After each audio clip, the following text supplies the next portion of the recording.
Welcome to Wednesday Night Live, the class that puts some peek into your week and makes everything happen in a good feeling kind of way. If you can see, I don't know how much of this you can see, we're packing the pulpit here. These are things that we're going to give away to people in need, and right now we're trying to pack it enough that we can get the preacher down to a very small spot. So you want to be part of that? Come and help us pack the pulpit. This is the class where we learn from each other. So don't hesitate to ask a question, to state an opinion. That's all good because we're here to learn from each other. So with that in mind, let's start with one of those questions that might take a while. What good or bad connotation does the word vengeance have for you?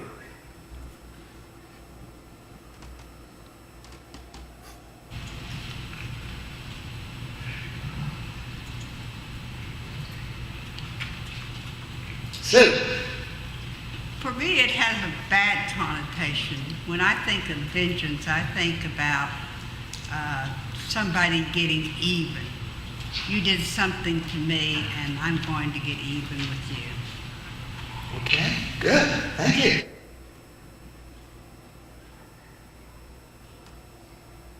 We're not big in numbers, so you all got to talk up. William. Yeah, I guess it leans towards bad a little bit, and I think it's because of the fact that it's some form of retaliation that I think of.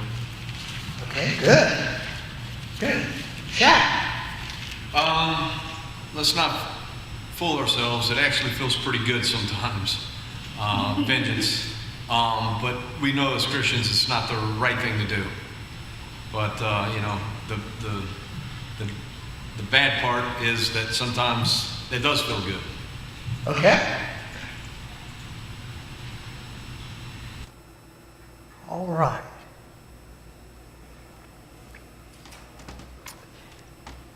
A certain man in Moan had property there at Carmel and was very wealthy. He had 1,000 goats, 3,000 sheep, which he was shearing in Carmel. His name was Nabal, and his wife's name was Abigail. She was intelligent and beautiful, but her husband, a celibate, was surely mean in his dealings. While David was in the desert, he heard that Nabal was shearing his sheep. How does the Bible describe Abigail?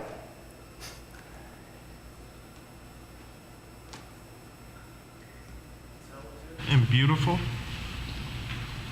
Intelligent and beautiful. The Hebrew describes three different women this way. Abigail's one of them. Let me give you another one, Rachel. Now, can you guess who the third one is? Sarah? So guess? Esther. I was hoping that would key it in. It says of those three women, they were just drop dead gorgeous, and they had good minds too. So that's it. What about her husband, Nabal?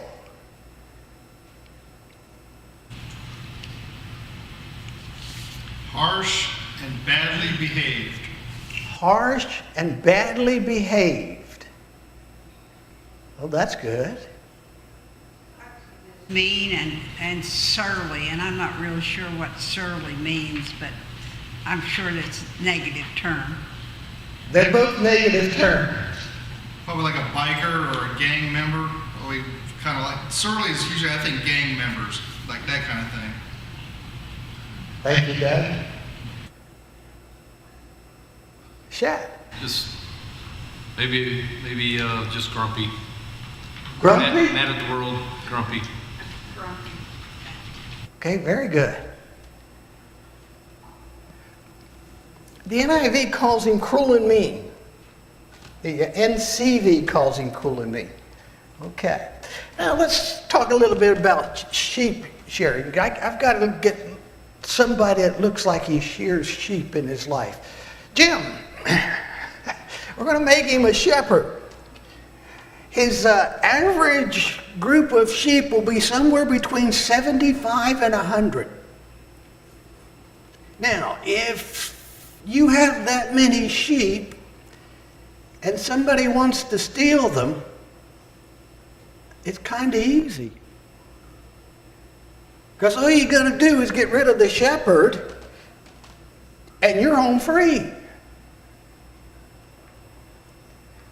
So they started something that was very popular in their day. They started surrounding the place with men who could fight. So you didn't have just a shepherd, an unarmed shepherd to go after. You had to be able to fight a group of men who were well tutored into their group. So he finds out that he's shearing his sheep. He sends 10 young men and said to them, "Go up to Nabal at Carmel and greet him in my name. Say to him, 'Long life to you, good health to you and your household, and good health to all that is yours.'" Now here it is sheep shearing time. When your shepherds were with us, we did not mistreat them. And the whole time they were at Carmel, nothing of theirs was missing. Ask your own servants, and they will tell you. Therefore be favorable, my young men, since we come at a festive time. Please give your servants and your son David whatever you can find. Okay, well, we're going to who looks like a David? Shag can be our David. Okay, you send a bunch of men down to guard him, to guard the sheep. And whenever they shear the sheep, it's time to get your portion of the wool and the sheep. But they come down and they sit down and look what where they're coming. They're coming at a festive time. Anybody have an idea what that means?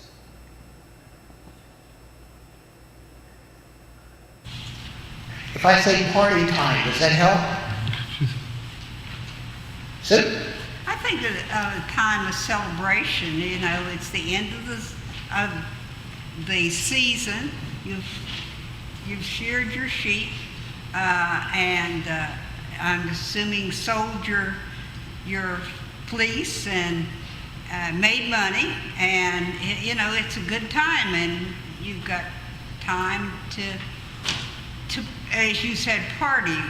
So I would think in terms of Thanksgiving, Christmas, that kind of festive time, or whatever holiday it might be in that country. Okay, it is like Christmas. They give stuff away and they have one party after another. Second thing he says, how much are they supposed to give?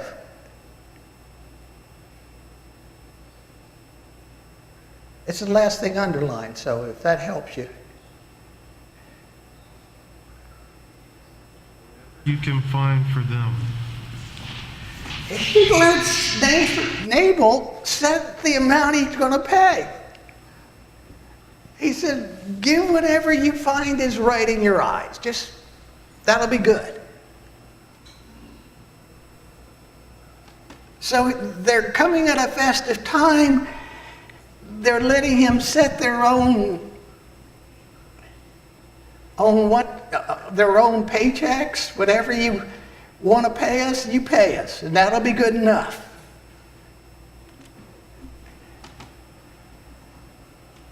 And when the men come, they gave Nabal this message in David's name. Then they waited.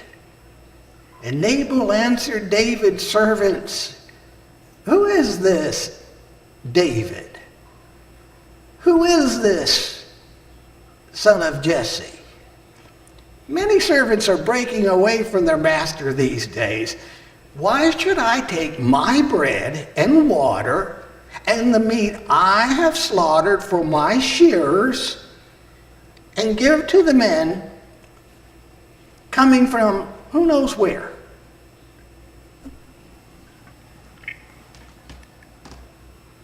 You think he might have known who David was?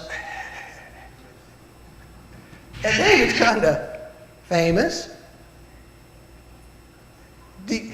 Shad. What concerned him more was that, to me, would be the time that they showed up.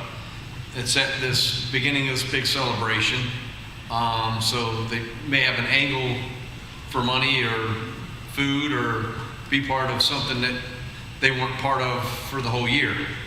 And now to me, it seems like they're getting something or want something. So Okay. that may be why he's a little grouchy. Okay.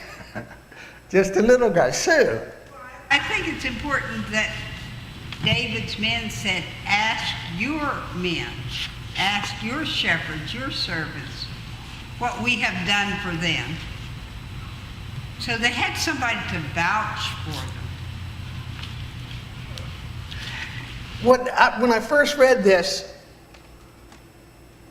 what I came away with is, why should I take my bread and water and the meat I have slaughtered for my shearers and give it to men coming from who knows where?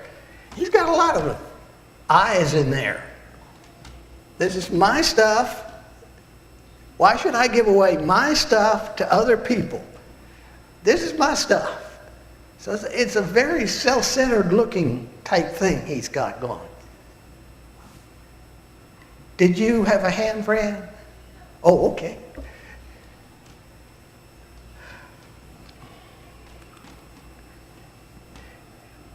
Now here's the big clicker. You've sheared sheep once a year. David's men have watched over Nabal's stuff for an entire year without getting paid. And when David sends his men to see what he'll give him to be paid, this guy says, I'm not giving him nothing. I'm not going to pay him. So he left him hanging there.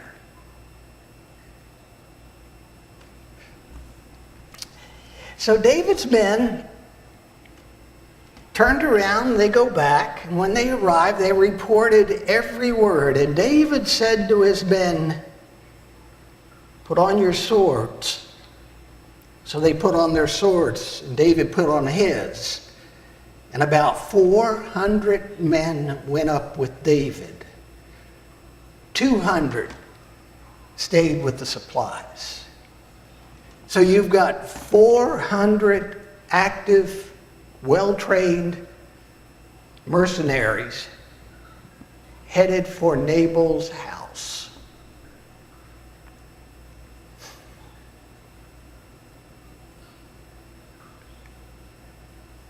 One of the servants, Nabal's servants, told Nabal's wife, Abigail, that David had sent messengers from the desert to give our master his greetings, and he hurls insults at him.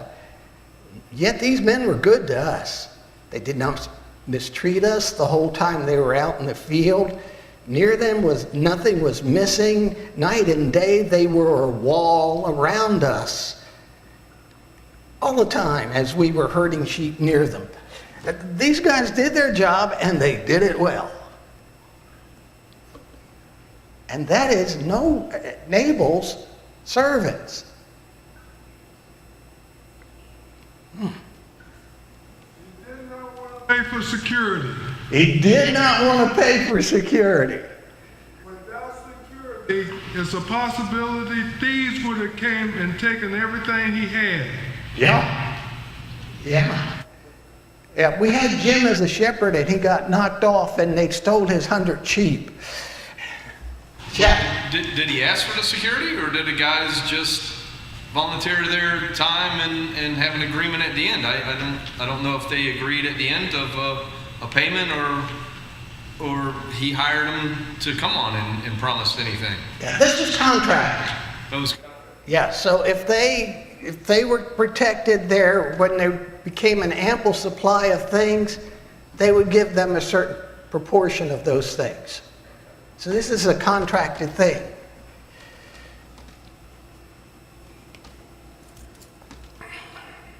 Now think it over. See what you can do, because disaster is hanging over our master and his whole household. He is such a wicked man that no one can talk to him. Abigail lost no time. She took 200 loaves of bread, 2 skins of wine, 5 dressed sheep, 5 sheaves of roasted grain, 100 cakes of raisins, and 200 cakes of pressed figs, and loaded them on donkeys. And she told her servants, "Go ahead, I'll follow you." But she did not tell her husband Nabal.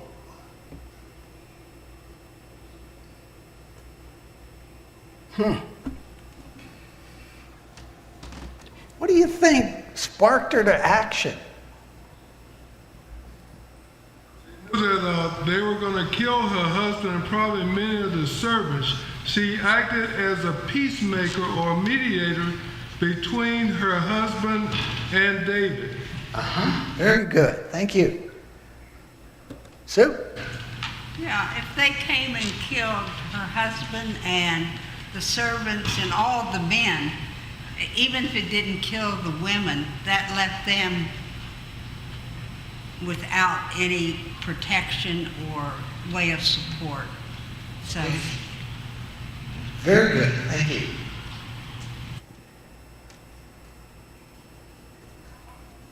Why was this a courageous thing for Abigail to do? Yeah. she stepped over top of her husband's authority. She stepped over top of her husband's authority. You usually didn't do that. You got permission to do what you wanted when it was a husband-wife. There's 2 sides to it. There's that piece where she's got the relationship with her husband, but there's also the relationship with David, where she doesn't know what she's walking into. He could be so infuriated that he comes down and she just happens to be the first one in the line of fire. Well, that could be. Bertha?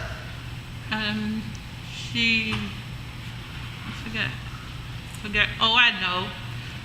Back then, during that time, if somebody slaughtered your husband, a lot of times they killed the wife just as an extra. Yeah. Very good.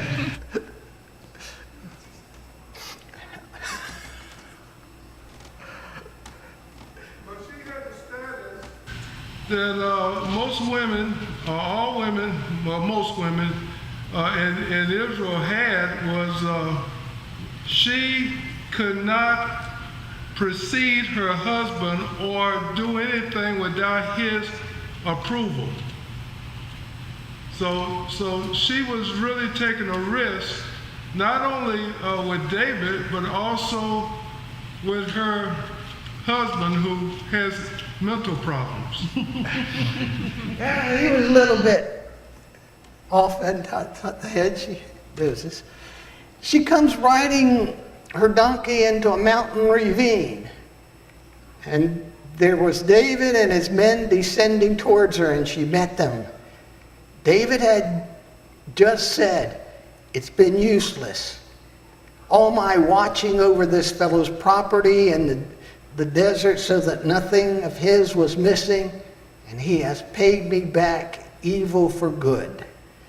May God deal with David be ever so severely if by morning I leave alive one male of all who belong to him." Verse 22 is an oath. So how's David feeling?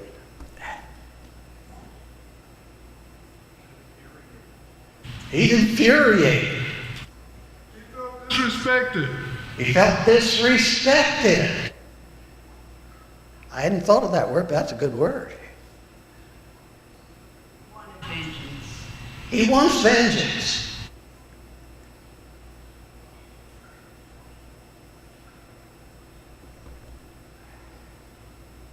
And if he does this, nobody will ever withhold from him again. Seems logical, at least, doesn't it?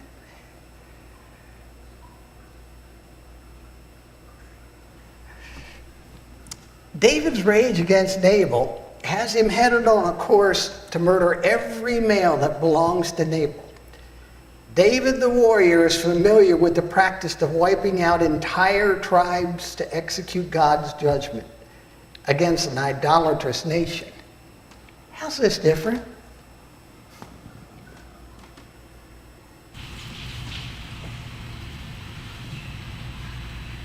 Fellow Jews. It's fellow Jews. It's fellow Jews. So, This is David's judgment. This is what he decided should happen. very good.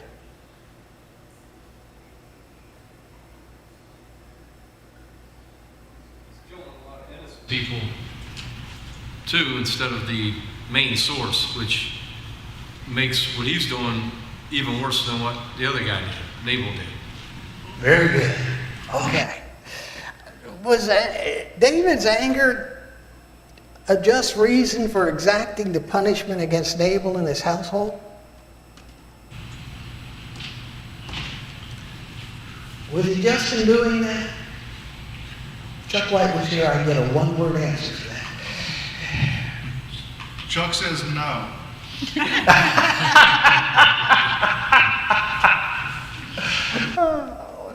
Thank you very much. The Bible teaches us to return evil for evil. Very good. And actually David was blessed because he didn't have to go down and actually kill him after Abigail. I don't know what happened after Abigail. Yeah. Why didn't you just take his sheep, Nabal's sheep, sell them, get his money and leave? He could have done that. I think maybe his rage was so great he couldn't see an easier way out. I think you're right.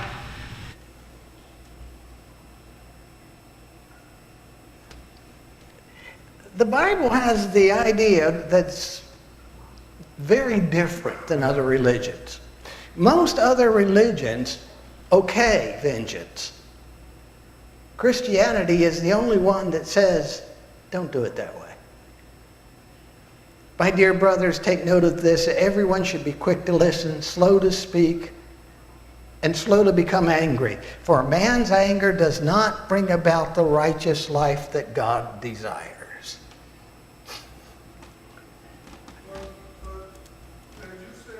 That was to Christians. When James was talking, he was talking to Christians, but as far as the Jewish law, eye for an eye was the method of resolving differences. Yeah.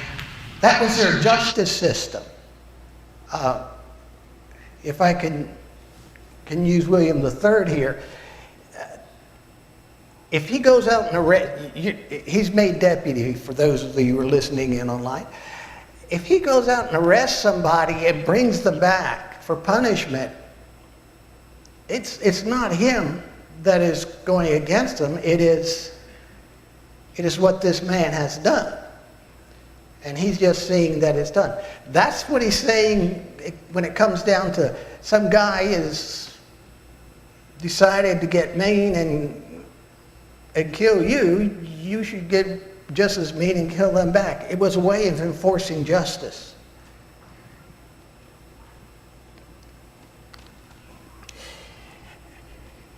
I found this picture. I just kind of like it. She's down here. David's men are coming over the top and descending towards her with David. They haven't made any connections yet. She hasn't gotten to talk to him. He hasn't gotten to talk to her. And when he comes down, she sees David. She gets off her donkey, comes and bows down before David with her face to the ground. And she falls at his feet and said, "My Lord, let the blame be on me alone." Did that strike you as funny? I mean, she wasn't there. Nabal did all this. She hasn't done any of this. Let the blame be on me alone. What do y'all think? Why would she do that? I think it takes a lot of courage to put yourself in that position. But also in that, maybe she felt that he'd be a little less aggressive than he would with her husband. Very good. Thank you, William.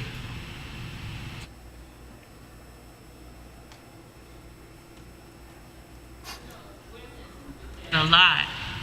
They try to keep peace. Women do that a lot by trying to keep peace. Right way, I know, but they try to keep peace if they reasonable women.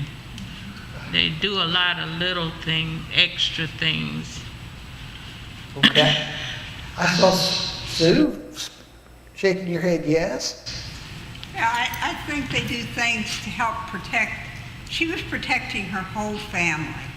And, you know, if it meant one person had to suffer punishment, she was willing to take it to protect her family and her servants. Very good.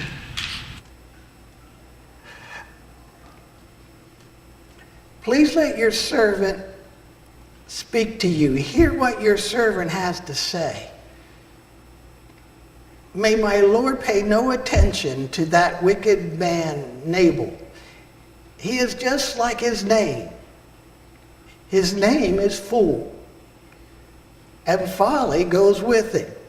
But as for me, your servant, I did not see the men my master sent. Why would you say he's just no fool? His name meant? That's what his name meant. When we had our child, we got these little books out about names and what the names meant. Because we were going to have meaning when we named our child. Now, when Michelle started having children, she says, "Dad, I want a biblical name." And I tried things like Bildad and Zephyr and all those people. The weirder the name, the better. But she says, that's his name. That's what he means. His parents named him right. He's a fool. What's her attitude when she goes out to meet David?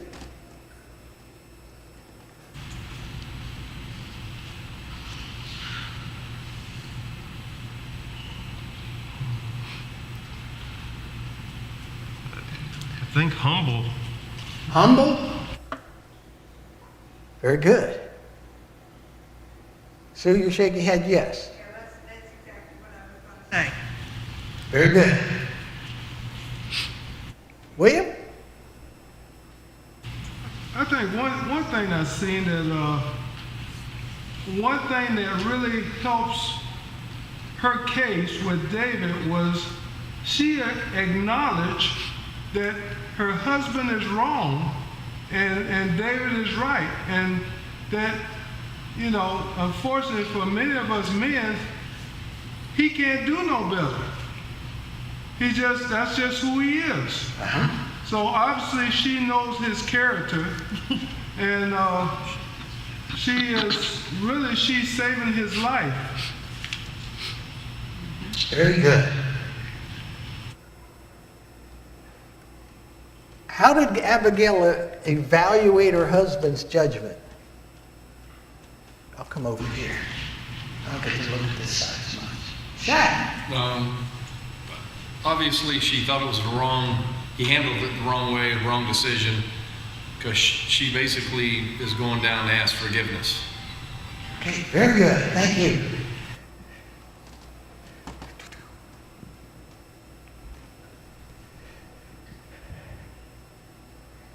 Since the Lord has kept you, my master, from bloodshed and then from avenging yourself with your own hands, as surely as the Lord lives, as you live, may your enemies and all who intended to harm my master be like Nabal.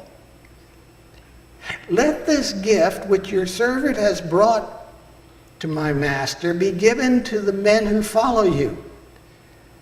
Please forgive your servant's offense, for the Lord will certainly make a lasting dynasty for my master, because he fights the Lord's battles.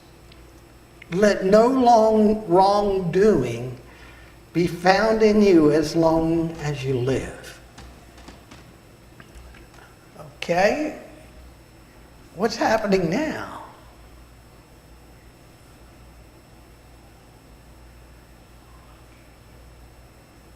Mike, can I use you? Do you want to owe me money? You want me to owe you money? Okay, you owe me money then. That'll work. And you send Fran and she gives me the money. Okay? Paid in full? You bet. And that's what she's asking here. You get your pay. Remember, it's whatever you decide to give them, that's what's good. She brought all this stuff, and she said, give it to the men who follow you. That's why I brought it. And that'll be enough to say paid in full. Okay?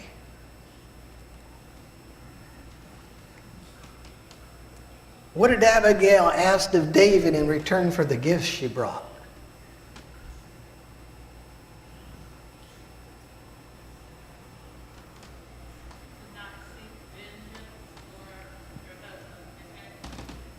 Very good. Don't keep vengeance.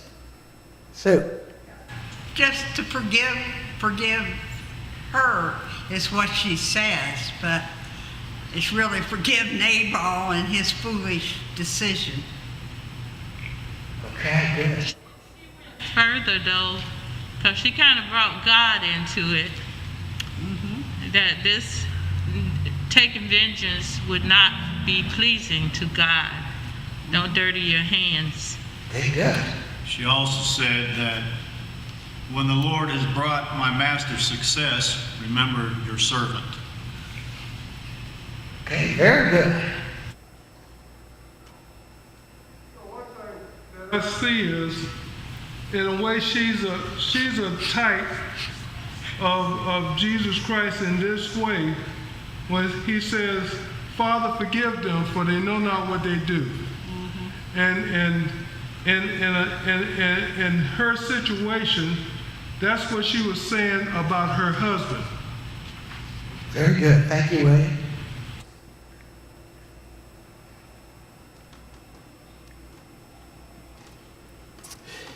Even though someone's pursuing you to take your life, the life of my master will be bound securely in the bundle of the living by the Lord your God.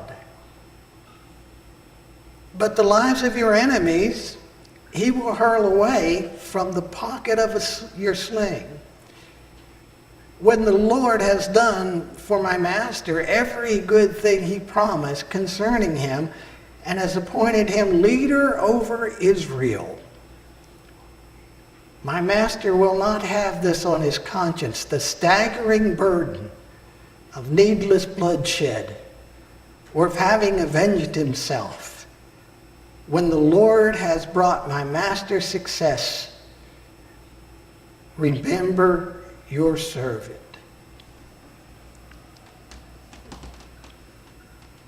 Kind of masterful. What do you think she's referring to about a pocket of a sling?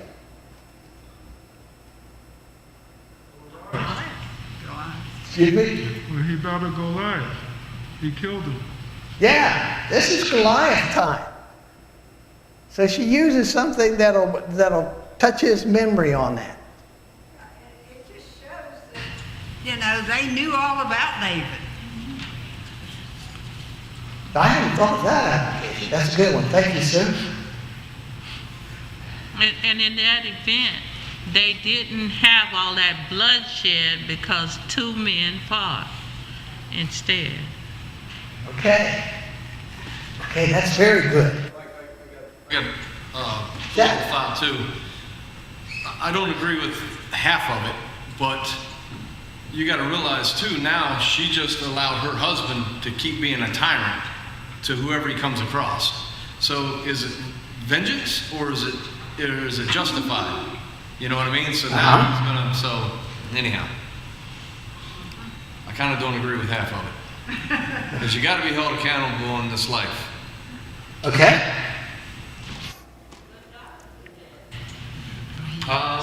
But one thing got a bit Total plight. chaos if there wasn't some kind of order. You have to have some kind of order. Everybody can't just make their own decisions and treat people however they want. You have to have a system.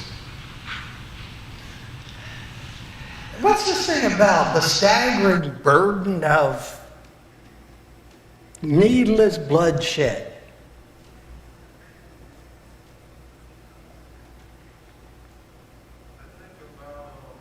A person who is so filled with rage and anger from being disrespected or something that their mind's so clouded that they make a choice that might not have been something that they would have done if they were clear-headed. So later when they think back on that moment, all they're thinking is how they made a really bad choice. Very good. Thank you. How long was it that David had to fight before he became king? It was the civil war of kings. How long was it? Anybody know? 7 years. We had one that lasted 4 years in Saul Toll. They had a 7-year civil war before David becomes king.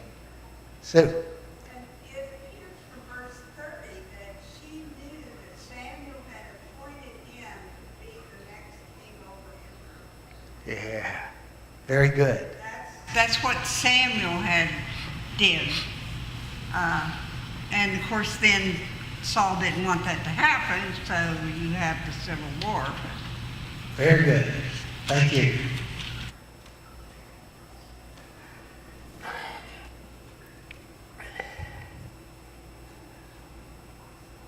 This is her saying that again. In her speech to David, Abigail recognizes that David's action could cost him the future goodwill of a nation.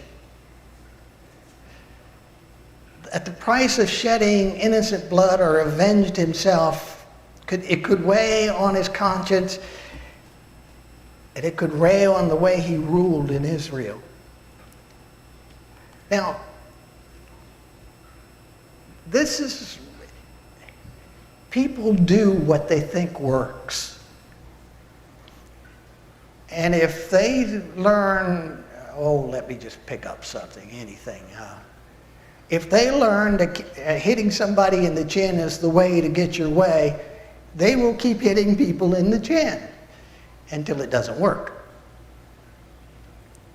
If they think cussing somebody out is the way to get your way, they'll cuss them out until it doesn't work. And she's saying, David, you don't want to do this, because if this works, it's going to set you up for a long time. To think you just have to get the men, strap on a sword, and go down and wipe them out.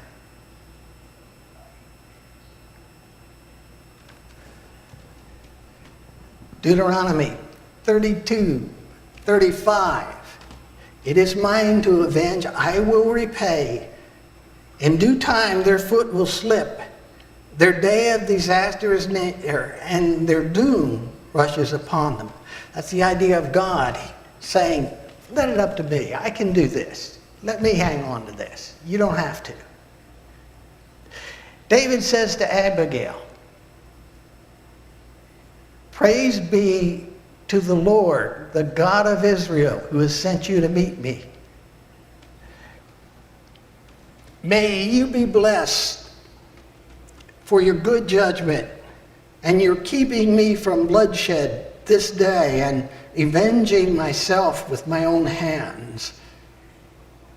Otherwise, as surely as the Lord, the God of Israel, lives, who would keep me from harming you if you had come quickly to meet me? Not one male belonging to Nabal would have been left alive by daybreak. Then David accepted from her hand what she had brought and said, go home in peace. I have granted your request. How did David view the fact that Abigail had come up to meet him?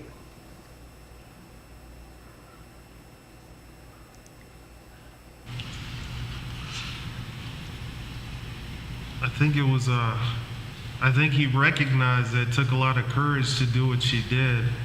But in addition to that, he knew that she was going against what her husband said. So that takes it to a whole nother level. But above all, she was trying to right the wrong that she saw and trying to save her family. Yeah. This is bold and courageous time.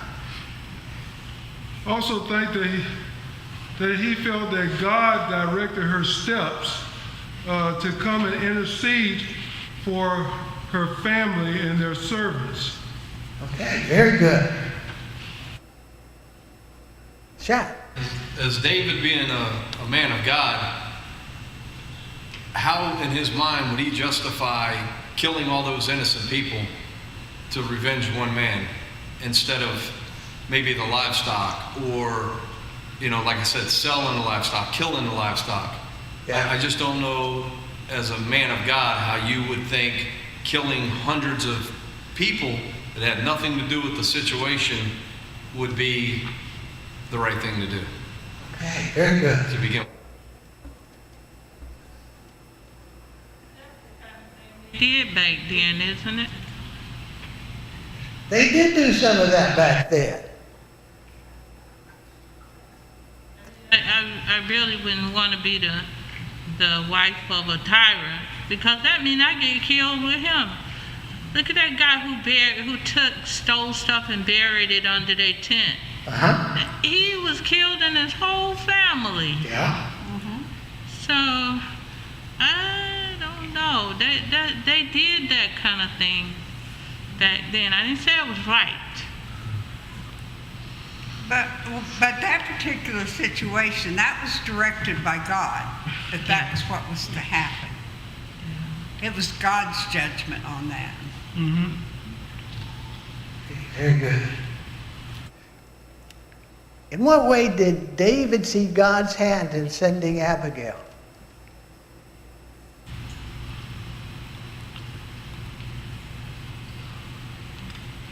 I think he saw her as a very wise, intelligent woman, and she was able to calm down the situation.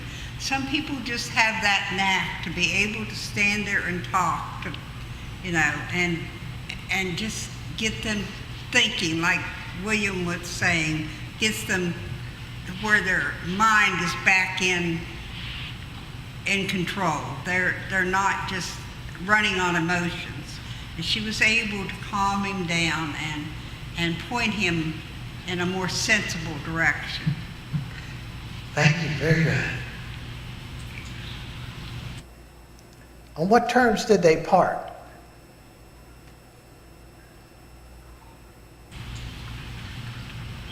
I got some yeses. They can't hear that, y'all. Good Yeah. terms. I believe on good terms. Mutual respect. Yeah, mutual respect's a good word, I think. I think you hit that nail on the head. Question before, though, I think maybe David seen that she was sent to him by God, so he did have a future in his, a future coming. If he would have made the wrong decision, she wouldn't have came, then, like we said earlier, he wouldn't have had that. So maybe it wasn't just, he thought she just came down on her own goodwill, but maybe God actually sent her down, softened her heart, and let her come down, maybe. Okay, very good. Abigail goes home to Nabal. When she's in the house holding a banquet like that of a king, he was in high spirits and very drunk. So she told him nothing until daybreak.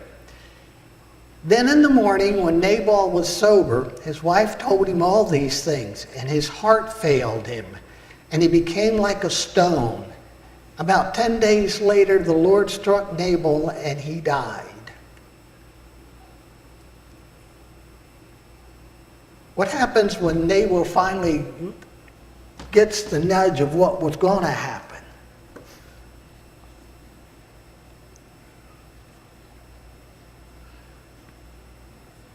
That's how close he came to dying.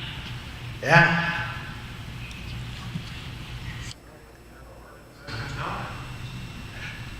Then he had a heart attack and died. Why do you think God struck him down?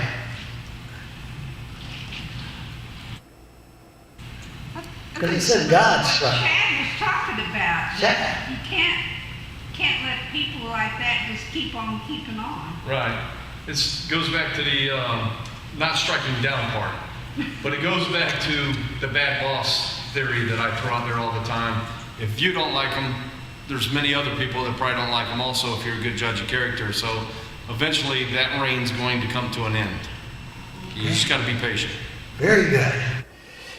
When David hears that Nabal is dead, he says, "Praise to the Lord who has upheld my cause against Nabal for threatening me with contempt. He has kept his servant from doing wrong. He has brought Nabal's wrongdoing down on his own head." And then David sends word to Abigail asking her to become his wife. And his servants went to Carmel and said to Abigail, "David has sent us to you to take you to be his wife." So David wastes no time at all. When she's single, he goes right away. Why do you think she accepted? William? I want to go back to the last question. Nabal, when you said, when you see that your fate is about to end, that's when you stop looking out at all that you've been blessed with or all that you require, and you start looking inside. And with Abigail, what she told him, he realized that, you know what, this is it. I have no power now. I'm defenseless. I'm helpless. And so I really believe that it's just like somebody that's terminal, and they stop looking for successes and start looking at themselves.